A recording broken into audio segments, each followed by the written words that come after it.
My name is Grace, and I'm grateful to be alive today. I've been in recovery since September 1st of 2014.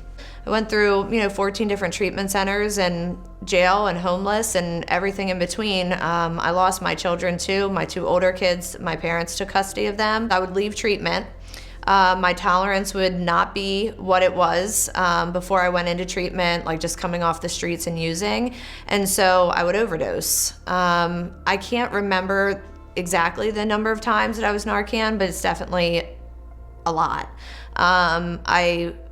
I'm surprised that many times I was in the vicinity of somebody who either had it or called somebody who had it.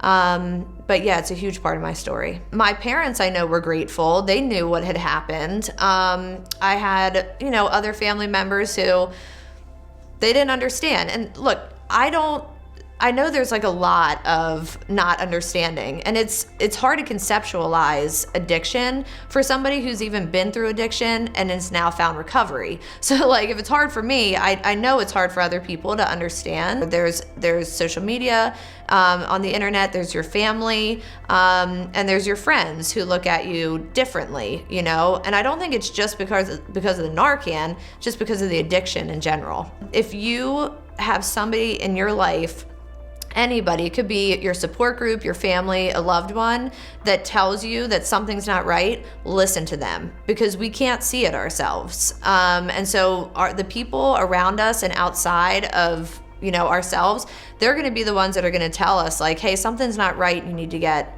a grip on it before something bad happens. Regardless how you feel about Narcan, we have the absolute responsibility to save somebody's life. But I would say to the people who revived me, whether it was begrudgingly or not, they maybe never thought of me ever again. Like once they got off their chest that I was like a waste of life, they never thought about me again, but I think about them every day. I think about them when I wake up, when I take my kids to school, when I go to parent-teacher conferences, to work, when I help somebody else in recovery.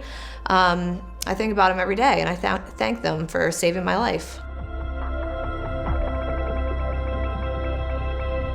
Addiction shouldn't define anyone. Support helps. Stigma hurts. Take the first step in breaking through the stigma of addiction at sosberks.com/addiction. Paid for with Pennsylvania taxpayer dollars.